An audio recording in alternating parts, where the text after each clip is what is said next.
जय हिंद दोस्तों, मैं अभिषेक मतलबी आप सभी का हमारे YouTube चैनल उपकार स्टडी में स्वागत है। दोस्तों पीछे मैंने कई वीडियो डाला है संविधान से और आज हम लेके आए हैं संविधान का अगला चैप्टर प्रस्तावना या उद्देशिका। हम लोग इसको बारीकी से पढ़ेंगे, देखेंगे कि कहाँ कहाँ से क्वेश्चन एग्जाम में पूछता है प्रस्तावना से। ठीक है, तो देखिए प्रस्तावना या उद्देशिका। आप पीछे चले जाइए 8, 9, 10 क्लास में कभी पढ़े होंगे प्रस्तावना, तक एक पन्ना पे लिखा होगा हम भारत के लोग। जी वही है, हम भारत के लोग। यही प्रस्तावना की भाषा है, हम भारत के लोग से शुरू होता है। चलिए हम लोग पढ़ते हैं, पहले एक बार पढ़ लेंगे कि इसमें है क्या। ठीक है, देखिए हम भारत के लोग, आइए पढ़ते हैं। बोलता है हम भारत के लोग भारत को एक संपूर्ण प्रभुत्व संपन्न समाजवादी पंथ निरपेक्ष लोकतांत्रिक गणराज्य बनाने के लिए तथा उसके समस्त नागरिकों को क्या होगा, सामाजिक, आर्थिक और राजनीतिक न्याय, विचार, अभिव्यक्ति, विश्वास, धर्म और उपासना की स्वतंत्रता, प्रतिष्ठा और अवसर की समता प्राप्त करने के लिए तथा उन सब में व्यक्ति की गरिमा और राष्ट्र की एकता और अखंडता सुनिश्चित करने वाली बंधुत्व बढ़ाने के लिए 26 नवंबर 1949 को यह संविधान अंगीकृत किया गया। यह संविधान की जो प्रस्तावना है, इसको कहते हैं संविधान का परिचय पत्र। जब संविधान लिखा गया उसके फ्रंट पेज पे ही लिखा होता है। आप देखिएगा इसको फ्रंट पर सब आपको कहीं भी मिल जाएगा, जो भी किताब वगैरह देखिएगा उसमें सबसे पहले आपको प्रस्तावना लिखा रहेगा, सबसे पहले तो यही लिखा होता है। ठीक है, अब देखिए प्रस्तावना से पूछने वाले सवाल क्या है। बहुत सारे एग्जाम में सब प्रस्तावना से सवाल पूछते हैं। क्या पूछते हैं, बारीकी से हम लोग पढ़ेंगे। देखिए पूछेगा एग्जाम में कि प्रस्तावना में कितने प्रकार की न्याय की चर्चा की गई है। प्रस्तावना में कितने प्रकार की न्याय की चर्चा की गई है, तो देखिए यहाँ देखिए हमने क्या पढ़ा, सामाजिक, आर्थिक और राजनीतिक न्याय। कितने प्रकार के न्याय, 3 प्रकार के, सामाजिक, आर्थिक और राजनीतिक न्याय। पलट के देख लीजिए क्वेश्चन में। जी हाँ, आपको मिलेगा ही मिलेगा ये क्वेश्चन हमेशा। ठीक है, अब पूछेगी, अब क्या क्वेश्चन पूछेगा, कितने प्रकार की स्वतंत्रता की चर्चा प्रस्तावना में की गई है। तो क्या है, विचार, अभिव्यक्ति, विश्वास, धर्म और उपासना की स्वतंत्रता। कितना, 5 प्रकार की स्वतंत्रता। ठीक है, विचार, अभिव्यक्ति, विश्वास, धर्म और उपासना की स्वतंत्रता। अब क्या है, कितने प्रकार की समता, तो 2, प्रतिष्ठा और अवसर, 2 प्रकार की समता की चर्चा, मतलब समता मतलब समानता। ठीक है, की चर्चा की गई है। तो ये यहाँ से 3 जगह से क्वेश्चन उठ रहा है। कितने प्रकार के न्याय, 3 प्रकार के न्याय, स्वतंत्रता कितने प्रकार की, 5, समता कितने प्रकार के, तो 2, प्रतिष्ठा और विश्वास। ये हमेशा ध्यान रखिएगा, क्वेश्चन यही तीनों से पूछता है। ठीक है, अब देखिए कुछ प्रमुख तथ्य पढ़ेंगे इसके बारे में। संविधान सभा का गठन कब हुआ, 9 दिसंबर 1946। जी हाँ, उसके पहले अस्थायी अध्यक्ष कौन थे, तो डॉक्टर सचिदानंद सिन्हा पहले अस्थायी अध्यक्ष थे। उसके बाद 9 के बाद 11 दिसंबर 1946 को पुनः संविधान का बैठक हुआ, जिसमें डॉक्टर राजेंद्र प्रसाद को सर्वसम्मति से अस्थायी अध्यक्ष चुन लिया गया।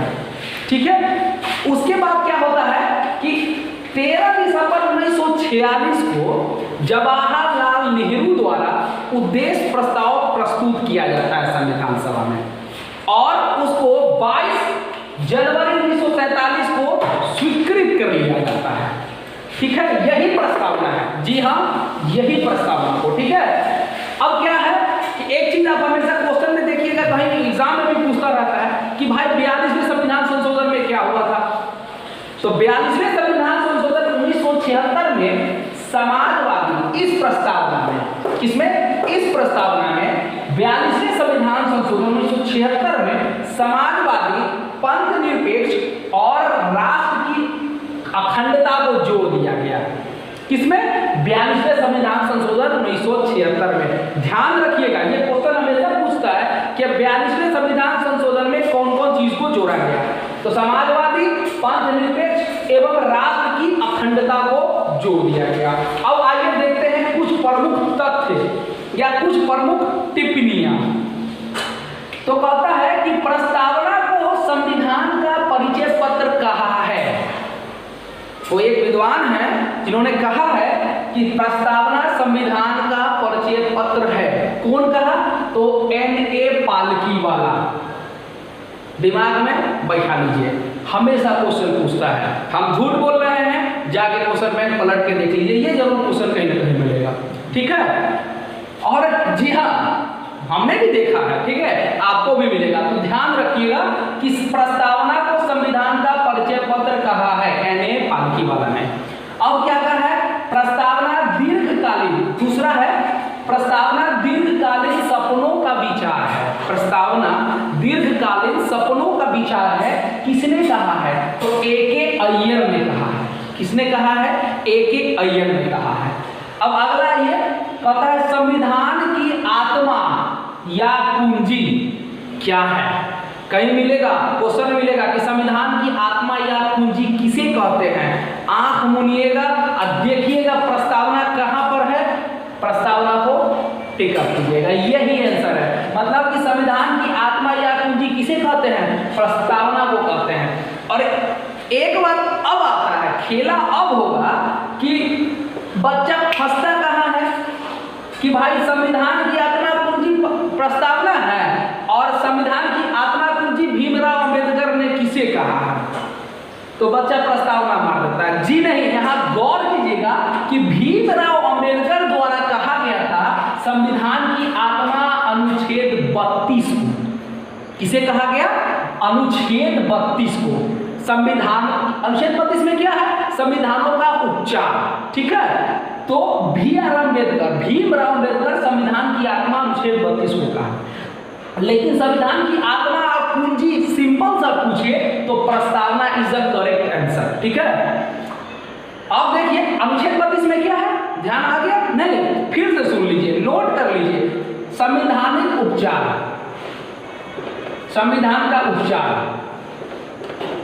ठीक है, क्या क्या आता है इसमें, वही संविधान उपचार। जी हाँ, बंदी प्रतिक्षण, उत्प्रेषण, लेख, रीट जारी करना, यही सब 5 को है उसमें, वही 5 में। अगला वीडियो में हम उसको जरूर लेके आएंगे, वो मूल अधिकार में आपको पढ़ने को मिलेगा। तो यही है संविधान का उपचार, अनुच्छेद 32 भीमराव अम्बेडकर कहा है संविधान की आत्मा। ठीक है, अब आगे है एक क्वेश्चन आपको मिलेगा हमेशा कि संविधान, हमारा भारत का संविधान कैसा है।